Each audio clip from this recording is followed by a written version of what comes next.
Maswera sei mhuri yeZimbabwe, tinokuchingamidzai zvekare kune chimwe chirongwa. Tadzoka zvekare nemamwe mamessages. Rekedzai tibva tapinda mumamessages edu atadzoka takakubatirai. Message yedu yekutanga yakamira sekudai so: hanzi makadi zvenyu mukoma, ndinokumbirawo kuti munge muchindiposterawo nyaya yanguwo makaviga chitupa changu.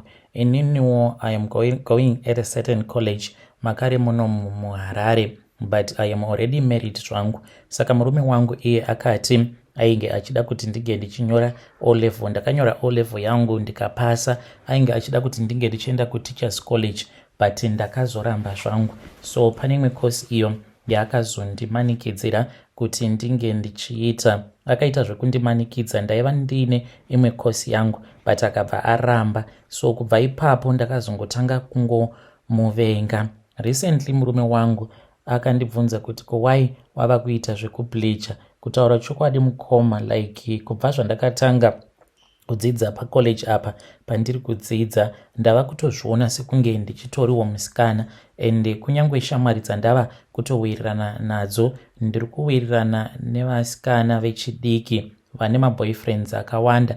Neniwo ndava kutozviona sekungewo ndichiri musikana wechidiki, ende zvakaitikawo pandiri mukoma ndezvekuti handina kumbogara ndakaenjoya life. Zvaizvokuti semusikana unofanira kuti unge uchimbopanduka kuita maboyfriends akawanda, kuexperimenta, kunwa doro. Ndakangopinda mumarriage ndokubva ndatongoita vana vangu nemurume wangu. Saka murume wangu angori nethat belief yekuti takatongoenjoya rudo rwedu, but handina kana kumbogara ndakaenjoya. Saka ipapapa ndava kutya because kutobleacher kwandiri kuita nemapfekero mamwe awo andava kuita iye zvake haasi kususpecta, but mukoma ndava kutopfekera kutokwezva varume, kutopanduka chaiko kwandiri kuita pashoma nepashoma. Ndakatomboenda out neumwe murume, but murume uyu watakaenda naye out ainge ari boyfriend yeumwe musikana wandinowirirana naye. Tiriko ikoko ndakazotofila lonely, akazotogumisidzira ava kuti dai ndagara ndauya nefriend yangu izvezvi mukadai muri kutonakirwa. Ipapo ndaitofila lonely, not kufila lonely kuti dai murume wangu anga aripo, kutoti dai ndanga ndine umwe munhu munyowani wekungoti munenge musina like maprevious nokumbotukana kana kumboudzana mashoko anobohwa, then mototanga kutongonakirwa nelove, muchitongoziva kutongoti it's new love but not zvekuroorana. Saka handizivi kuti ndingaitawo sei. Handisi kuda kuti ndinge ndichizosvikawo pakuhurira murume wangu. Kune avo vachakwanisa kundibatsira ndichatenda chaizvo. Please do not judge me. Ndatouyawo panapa ndine tarisiro yekuti ndichawanawo help pano. Vedari ndo message iyo yandakatumidzirwa ichibva kuna vanzvadzi vedu avo. Ngatizame kuti tinge tichitaura navo vanzvadzi vedu mucomment section. Hei, zvakangooma hazvo vedu we. Hanzi kutobleacher kwandiri kutoita kutoita skin bleaching haisi nyaya yekuti ndiri kuda kungotsvuka, asi ndava kutotanga kutonakirwa nelife. Ndiri munhu asina kumbogarawo akapanduka. Hei, pakaipa. Rekedzai tibva taenda panyaya yedu inotevera. Nyaya yedu inotevera yakamira sekudai: hanzi hello mukomana Ashi, ndiri musikana, ndine makore 19 years ekuberekwa. Secret yangu ndeyekuti my friends think kuti I am a great hustler, but chavasingazivi ndechekuti ndine mashuga daddy angu 4 each and every month. Mashuga daddies angu awa anondipa mari, saka they admire the phone that I am using, the clothes that I wear. I cannot tell them the truth. Apa ndine umwe mukomana uyo wandiri kufambidzana naye, ndinoramba kurara naye. Iye ari kutofungidzira kuti ndichiri musikana, but sandizvo mukomana Ashi, handisisiri musikana ini, ndine varume vandinofambidzana navo. Handizivi kuti ndingamuapproacha sei. Ndaifungidzira kuti ndiye murume achazondiroora, but ndatova munhu ava kutoziva kuti chii chinonzi soft life. Saka zvekuti anozondiafodha, I don't think pambinga dzandiri kudanana nadzo pane one uyo ari kuti anokwanisa, not like kundiroora as such, but hanzi kungondiita like his personal munhu. Hanzi ndinokwanisa kukutsvakira kwako kwekuti unenge uchigara. I can even try kuti madhamu vange vachikuziva uchigara ikoko, then we have our kids, but not zvekuroorana. So handizivi kuti is it a wise decision. Akatombonditi iwe unofanira kutanga waprova kwandiri kuti unoda kuti ndinge ndichizokutsvakira kwekugara, then wobva wachizobva kustudent race. Manje zvokuzoti nditange ndabatira pamuviri ndozvandiri kutya. Pose apa I had been trying because ndine jadal iro randinaro trying to prevent. Saka ari kuti anoda kuenda neni kwadoctor ndonobvisiswa jadal iroro. Kana mukaposta ndiziviseiwo ndichange ndichizotevererawo ndiri mucomment section. Vedare ndo message iyo yandakatumidzirwa ichibva kune mwanasikana uyo. Ngatizamei kuti tinge tichitaura navo mucomment section. I hope kuti maconfessions awa achabatsira especially vabereki avo vanenge vaine vana vanenge vari kuma-universities, so that we know kuti vana ndo zvavanoita kana vari kuma-university. And when you are dealing with your child, kana uchimuendesa kuuniversity, you know kuti ari kuenda achinosanganawo nevamwe vana vanenge vachiita mashura akafanana newawa ekuti munhu anenge achidanana nembinga dzake 4. So you will know how to guide your child. Saka ngatibatsirei zvekare mwana uyu mucomment section. Voita seiko vana ava vanenge vari kuma-universities vachiita zvinhu zvakadai apa nepeer pressure. Rekedzai tibva taenda panyedu inotevera. Hanzi mukoma inini I am about to commit suicide. Ndakauya kuno kuSouth Africa. Then my parents knew kuti I was doing law, but I have been failing all the modules zvangu. Dambudziko rakaitika kuno mukoma nderekudai so. Ndakauya ndokubva ndachizotanga kugara naamai guru. Ndakagara naamai guru for about half a year. Saka vainge vagara vari munzira kuti vange vachienda kumhiri kwemakungwa. Handichatauri hangu kuti vakaenda kupi. So vakabva vachizoenda ndokubva ndachizosara nevana vavo uye zvekare nevana vemurume wavo because vakaroorwa nemuSouth African. Saka takabva tachizotongotanga kutongova very free, tichiita freedom. Maboyfriends pamba anongouya, but pose apa ndaingoitawo hangu zvemaboyfriends. Ndaiva neboyfriend yangu muvenda so wandainge ndichidanana naye. He used to encourage me kuti ndinge ndichiramba ndichingoverenga and focusing on my education. Dambudziko rakazongoitika nderekuti we went to this other party. Kubva ipapo mukoma kusvika pari nhasi ndatova neaddiction, like muno vanoiti mugroove, kuenda kumabhawa vanokuti kugroova. Saka zvinopedzisira zvava kukunakidza. I can't even wait for Friday. Ndenchitonzwa sekunge weekend yandinonokera kuti ndikunge ndichikwanisa kuenda kunogroova. Every weekend ndinenge ndiri kumugroove. Dzimwe nguva ndinototsvaka mari. I still remember pane pamwe pandakatomboenda ndikanosiya foni yangu kune vamwe vanoti kana usina mari vanotora foni then ubva vakupa mari. Ndikatoenda ndikanogroova nemari iyoyo. Ndakazototi ndiine umwe mukomana wandainge ndiinaye ndikabva ndazotomubira mari, ndo yandakazoshandisa kuti ndinge ndichienda kunotora foni yangu. Apa ndakangonoisiya nesick money. Ndatova neaddiction, like I am not addicted to alcohol. I don't know kana muchikwanisa kundinzwisisa mukoma. Handina addiction yealcohol, but ndava neaddiction yekungova ndiri kumafaro, like handitombofili bore kana ndikasaenda kunogroova kunenge kuine mafamous DJ, kunenge kuine vanhu vanenge vachinwa doro vachitamba vachinakirwa. I have to be there each and every weekend. Saka ndikudawo kuti mhuri yangu inge ichindibatsira. My parents, they think that I am graduating next year. I'm not even close. Saka ipapa ndikutoshaya kuti ndiite sei. I am failing all of my modules.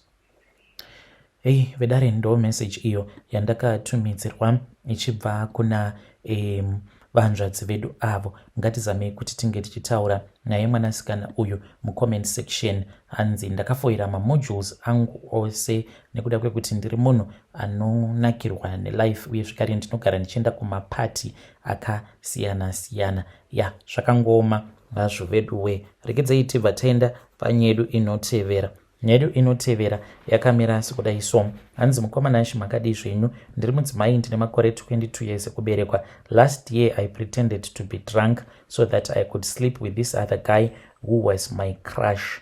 so he thinks kuti it was a mistake. Iye ane girlfriend yake but he is feeling very guilty because akazondiwana ndiri musikana chaiye saka anogara achingotaura neni ari kungoti iye achangoonawo kuti nemusikana wake vanosvitsana kupi. Akangonditi just promise me kuti kana kuri kunzi zvikazoramba iwewe neni we can get married. I pretended as if I was drunk. Mushure mekunge taenda zvedu kupati patakazodzoka ndipo apo pandakangotanga kungokolapsa ndichita sekunge ndarohwa neblackout ndobva ndatanga kutoita romance naye ndokubva tachizorara tose naiyewo ainge akadhakwa. Vedare ndo message iyo yandakatumidzirwa ichibva kune mwanasikana uyo. Ngatizamei kuti tinge tichitaura naye mwanasikana uyo mucomment section. Rekedzai tibva taenda panyedu inotevera. Nyedu inotevera yakamira sekudai so. Hanzi mukomana ashe inini nebest friend yangu like we share the same room. Saka akati arwadziswa nemukomana wake as we were comforting each other. Zvakazongokaruka tava kutotanga kutokisana. Kubva ipapo kusvika pari nhasi we have feelings for each other. Handiziviwo kuti ndingaitawo sei, like what are we supposed to do because ndo zvatava kutoita and handisisina kana mafeelings nemunhurume zvachose. We promised each other that we are never going to hurt but to love each other for all eternity. Naye zviri nomawo here. Vedare ndo message iyo yandakatumidzirwa ichibva kuna vanzvadzi vedu. Zvakangooma hazvo vedu we. Ngatizamei kuti tinge tichimubatsira mucomment section. Enzwaiwo nyaya iyi iri pano. Hanzi makadii mukoma, ndinokumbirawo kuti munge muchindiposterawo nyaya yangu makaviga chitupa changu. When I arrived at university first year zvinhu zvainge zvakaoma. I would even go ku campus ndisitomborina kana kutombopfeka tight kana chipfeko chemukati. Ndainge ndichitoita zvema hook up ndichitorara nemalecturer. Ndaingoti pano nepapo ndobva ndatoenda kana kuoffice kwevamwe lecturer tobva tatongonorara ikoko. Ndo zvandainge ndichiita during my first year. That is how I survived. Kusvika pari nhasi mukoma ndinotoshayawo kutoziva kuti why ndisina kubatwa nechirwere cheHIV because vamwe vacho vaingorara neni vasingatomboshandise dziviriro zvachose. Zvakangooma hazvo vedu we. Ngatitaurei naye mwanasikana uyu mucomment section. Pakaipa hanzi ndaingotoenda hangu ndotoenda kuuniversity, ndoenda kuchikoro ndisina kana chipfeko chemukati chandinenge ndakapfeka kuitira kuti zvisazonditorera nguva. Level racho rakaoma komana. Rekedzai tibva taenda panyedu inotevera. Hanzi mukoma muri sei? Inini ndine mavideos akawanda chaizvo. Ndiri musikana ndine makore 19 years ekuberekwa. Ndarara nevakomana vakati one day uye zvekare nemamwe malecturers epa college apo pandinodzidza pa teachers college. So I have recorded almost each and every man that I have slept with, any guy that I have done a private video chat with. I have recorded my conversation also and I have kept those videos. Nkoma, why am I keeping these videos? I really do not know, but I guess kuti there will come a time when I am going to use them. I think kuti ndichazomashandisa kana kuri kunzi maybe when we are all grown up, because mamwe acho ndakatomachengeta in different websites kwekuti unongochengeta mafile ako. Ndakangomaisa mufolder mavideos, then I zipped the folder and I have kept them at different data file host, different locations, and some of them ndakatomaisa mu laptop and I have locked my folders. I am just waiting kana kuri kunzwo pakawanikwawo mukomana, let's say achazova famous pavakomana vose avo vandakarara navo. I have the intentions of just telling the guy kuti can you become my husband. Ndobva ndatomurangaridza kuti do you still remember kuti paya takambotorana mavideos. Uye zvekare kana kuri kunzi pakawanikwa anenge achata, I am very sure I'm going to ruin that marriage if it happens kuti I will get my phone numbers mukadzi wake waanenge achata naye. I am going to do that. Ndozvanditongori mukoma. That is why I have been keeping this video. Andinawo mavideos awa akawanda. vedare ndo message iyo yandakatumidzirwa ichibva kune mwanasikana uyu. Yo, zvakangooma hazvo vedu pakaipa. Ngatizamei kuti tinge tichitaura naye mwanasikana uyu mucomment section. Hanzi kana kutoparadzira vanhu mamarriages, ndichaparadza mamarriages nekuda kwemavideos iwawo. Yo, ngatizivei vekudanana navo. Apa mune muchita mavideo call, munhu anenge achitorekodha zvake. Regedzai tibva taenda panyedu inotevera. Nyedu inotevera yakamira sekudai so. Hanzi mukoma muri sei zvenyu? Zvakaitika kwandiri mukoma ndezvekuti I once fought a girl over a guy. Ndakarwadziwa kusvika pari nhasi ndinorwadziwa. Ndaitoti kana ndikazowana mari ndikutofanira kutoti ndige ndichitombotsvakawo kana n'anga inokwanisa kundibatsira. How could I become so stupid such that I ended up fighting with another girl over a guy, and this guy ended up ghosting the both of us? Zvinhu zvinongondirwadza kusvika pari nhasi because ndakazotobvarurirwa imwe t-shirt yangu yandainge ndakabva mukutenga. Apa ndakaitenga kudhura t-shirt iyoyo. Ndapedza kuita saizvozvo akabva andibloka. Ndikataura nemusikana uya wandainge ndarovana naye ndichifungidzira kuti zvimwe kuda iye ndiye ainge awina muface, but she also made a screenshot akabva ati hona handina kana kumbomubloka but ndiye atondibloka. So that is what happened. My advice, never fight for a man. Hey, vedare ndo message iyo yandakatumidzirwa ichibva kuna vanzvadzi vedu. Ngatizamei kuti tinge tichitaura navo vanzvadzi vedu ava mucomment section. Regedzai tibva taenda panyedu inotevera. Hanzi makadi zvenyu mukoma. Ininiwo I slept with someone during a Zinasu rally behind a tent. Kiki. It was wild. I don't even know this guy's name. Takati tiriko ku-students rally ikoko. One thing led to another. Mukomana uyu aingoramba achingonditarisa. Ndakabva ndachizosimuka zviya zvekuti kana uchindida nditevere. Then he followed me. Ndokubva tachizotanga kutaura. Mukoma, takangoramba tichingotaura kudzamara tazoenda kuseri kwerimwe tende. Kwava kutorarana takadaro takamira. Ipapo kana ndega ndakazvitya kuita zvivindi zvakadaro. Yo, vedare ndo message iyo yandakatumidzirwa ichibva kuna vanzvadzi vedu. Akomanaka vana munyika vapanduka. Strange things indeed they do happen in this world. Regedzai tibva taenda panyedu inotevera.